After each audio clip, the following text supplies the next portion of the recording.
everybody, welcome back. Today we're talking about the Wi-Fi ITC-308. This is a temperature controller from Inkbird, and this particular unit is absolutely instrumental in making salami and cheese, at least for us. But if you're into making mushrooms, brewing beer, wine, if you're into growing medicinal herbs, or fermentation of any sort where temperature control is essential, then you definitely want to take a look at this piece of equipment because it's affordable, it's accurate, and it's super easy to use. If you're not subscribed, go ahead and subscribe now. I've got some videos coming up that is going to show you how to build a drying chamber for prosciutto, pancetta, salami, things like that, using this particular controller alongside the humidity controller, and we're going to do those in practical application. And then I'm going to show you how to build a fermentation chamber, whether you're fermenting sauerkraut, koji, salami, cheese, it doesn't really matter. I'm going to show you how to build a very simple fermentation chamber using this controller as well. All right, so today we're going to program it. We're going to decipher the instruction manual. I'm going to explain what each one of the different settings mean. I'm also going to show you how it looks on the smartphone and some of the different cool features that it has, which I find incredibly useful. So let's make it happen. When you open up the box, you're going to notice that you're going to have a main controller, and part of that controller, you're going to have a dual plug outlets connected to it. You're going to have a cooling port and a heating port. The cooling is generally going to be for like a refrigerator or a freezer, whereas the heating is going to be for, let's say, a 100-watt lamp or a heating element or something like that, maybe a heating pad. It's also going to come attached to the controller with a temperature probe. Now, that's not waterproof, so don't submerge that in water. That's for the air. The top window demonstrates the actual temperature of the area that's being measured, and the bottom window is your target temperature. Below that, you have two indicator lights. One is heating, one's cooling. It just lets you know what mode the controller is in. You're going to have a set button right in the middle along with an up and down arrow key. And on the Wi-Fi unit, if you press the up arrow key, that actually activates the Wi-Fi so you can connect it to your smartphone. You have a set button directly in the center, and if you press and hold that set button for a few seconds, your screen's going to begin to flash. The first option is your temperature set value. Now, that's your target temperature. So, for instance, mine is 55 degrees Fahrenheit. That's what I want my salami and cheese chamber to be at. You can easily adjust that by pressing the up and down arrow key, depending on what you're going to be making. And if you press the set button one time, you're going to notice the option HD, which stands for heating difference. The heating difference is measured in degrees, and it's what tells your controller when to turn the heating element on. You can adjust the heating difference value by pressing up or down on the arrow keys. And let me explain a little bit more in detail what the heating difference is. So if your target temperature is 55 degrees Fahrenheit, and your HD value or your heating difference value is 2 degrees Fahrenheit. That means that when your actual temperature falls below 53 degrees Fahrenheit, your heating element is going to turn on.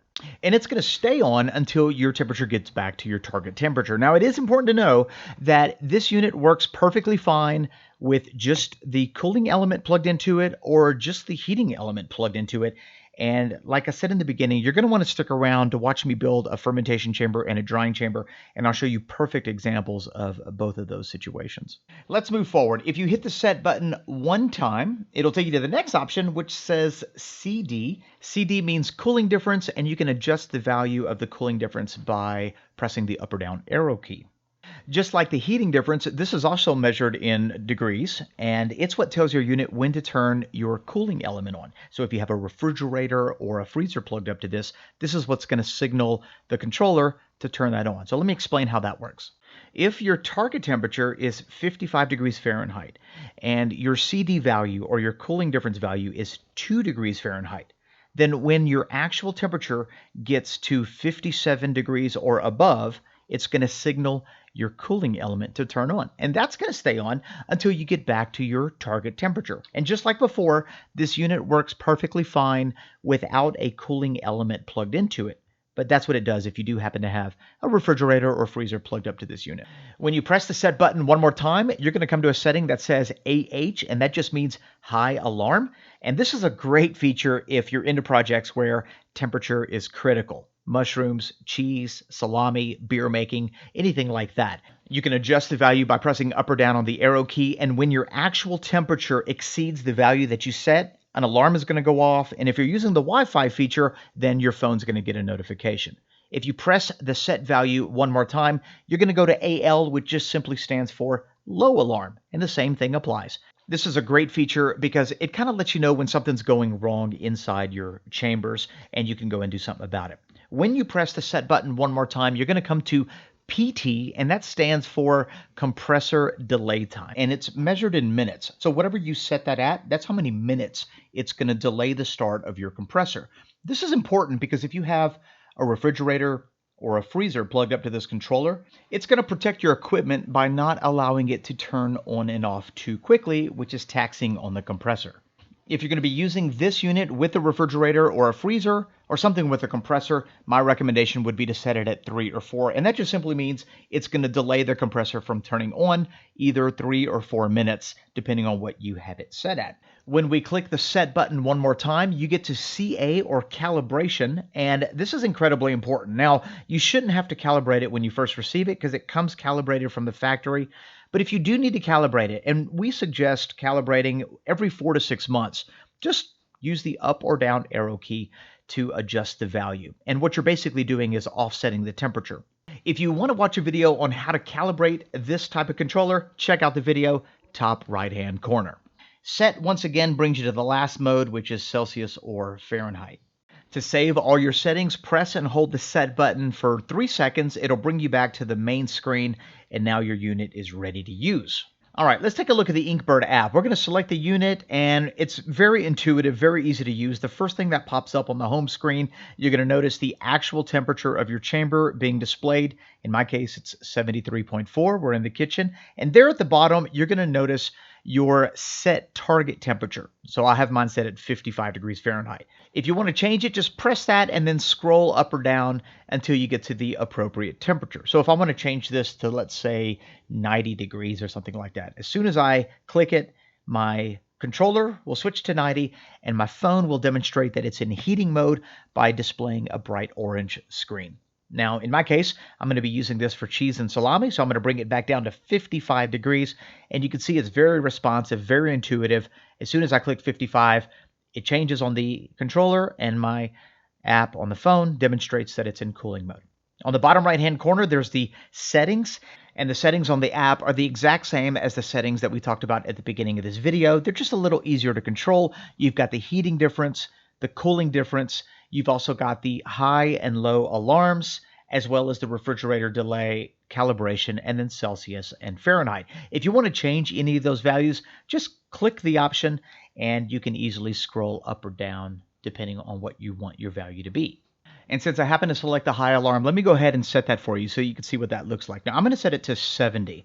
The actual temperature is 73.2. So as soon as I hit enter, an alarm should be triggered, not only on the controller, but on the app itself.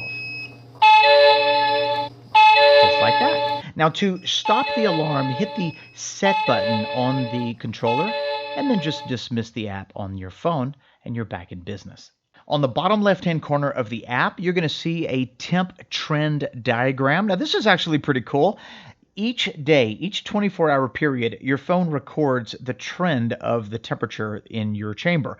And you can pick a day, and what's going to happen is it's going to open up a chart in which you're going to see a 24-hour period where you can closely monitor what's going on. Any spikes, any highs, any lows. And why I particularly like this feature is because it allows you to kind of get like an eagle-eye view of what's happening in your chamber, where you can adjust your parameters so that you can get your desired results. All right, finally, we're going to talk about the last feature on this app. It's the top right-hand corner. This particular feature allows you to control the device by other means. So Google Assistant, if you have Alexa, you can share your device with other devices and just kind of give you an overall, update the device, the firmware, things like that. And there you have it. That's the Wi-Fi ITC-308 by Inkbird. It's their temperature controller. If you have any questions, leave them in the comment section below. And if you want more information about the product, check out the description box. I've got a link right there. It'll take you to it, answer a bunch of your questions as well. And don't forget to stick around because October the 1st, we have a brand new series coming out called Celebrate Sausage. It's going to be absolutely epic. It's getting bigger by the day, and I can't wait for you to be a part of it. Check out the trailer right here. And if you're new to our channel, we'd like to say welcome. Don't forget to check out some of our other videos. I think you're going to like what you see. And if you do and you want to see more, subscribe, like, comment, and share. We post new videos each week. See you in the next one.